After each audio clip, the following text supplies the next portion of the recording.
சீர்காழியில் தவிக மாவட்ட மகளிர் அணி இணை அமைப்பாளர்கள் நியமனத்தில் குளறுபடி ஏற்பட்டுள்ளதாக குற்றச்சாட்டு எழுந்துள்ளது. மயிலாடுதுறை மாவட்டம் சீர்காழியில் தவிக அண்மையில் மகளிர் அணி அமைப்பாளர் மற்றும் இணை அமைப்பாளர்களை நியமித்து பட்டியல் வெளியிட்டது. அந்த பட்டியலிலிருந்து 7 பேரை நீக்கி அமைப்பாளர் தனலட்சுமி தனக்கான ஆதரவாளர்களின் பெயர்களை சேர்த்து புதிய பட்டியலை வெளியிட்டதாக குற்றச்சாட்டு எழுந்துள்ளது. இதனிடையே மாற்றப்பட்ட பட்டியலில் உள்ளவர்களின் புகைப்படங்களுடன் சுவரொட்டிகள் மற்றும் டிஜிட்டல் பதாகைகள் அமைத்துள்ளதாக இணை அமைப்பாளர் சசிகலா, மாவட்ட மகளிர் அணி அமைப்பாளர் தனலட்சுமி மற்றும் தவிக மாவட்ட செயலாளர் குட்டி கோபி ஆகியோர் மீது குற்றம் சாட்டியுள்ளார்.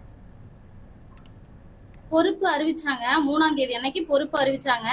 3ஆம் தேதி பொறுப்பு அறிவிச்சு 10 நிமிஷத்துலயே தனம் அவங்க என்ன பண்ணிட்டாங்கன்னா, ஒரு டூப்ளிகேட்டா இந்த மாதிரி ஒரு நேம் செட் பண்ணி இதை இவங்க தான் மகளிர் அணியில இருக்காங்க அப்படின்னு சொல்லி ஒரு 7 பேரை நீக்கிட்டு இவங்க தனியா ஒரு 7 பேரை சேர்த்துக்கிட்டு இது போலியான ஒரு பேனர் வச்சுக்கிறாங்க.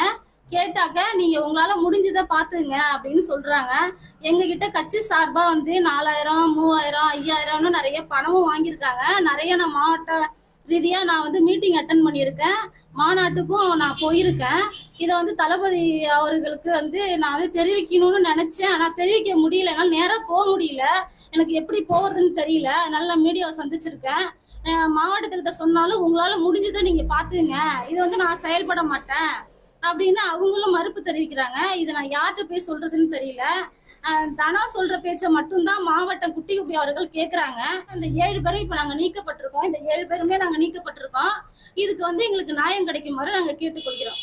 இருந்தவங்களுக்கு மட்டும் தான் பொறுப்பு இருக்கு, இல்ல பணம் இல்லாதவங்களுக்கு பொறுப்பு கிடையாது. இது மாவட்டம் தான் எங்கள்கிட்ட கேட்ட சொல்றாங்க. அதுக்கு உள்ள ரெக்கார்டும் என்கிட்ட இருக்கு, மாவட்டம் பேசுற ரெக்கார்டும் என்கிட்ட இருக்கு, இதே தானம் பேசுற ரெக்கார்டும் என்கிட்ட இருக்கு. எங்களுக்கு தளபதி தான் நியாயம் வேணும். நாங்க இருக்கிறது தளபதி கட்சி தான். தளபதிக்காக நாங்க உழைக்க ரெடியா இருக்கோம். தளபதிக்காக உழைக்க நாங்க ரெடியா இருக்கோம். தளபதி எங்களுக்கு ஒரு பதில் தெரிவிக்கணும்.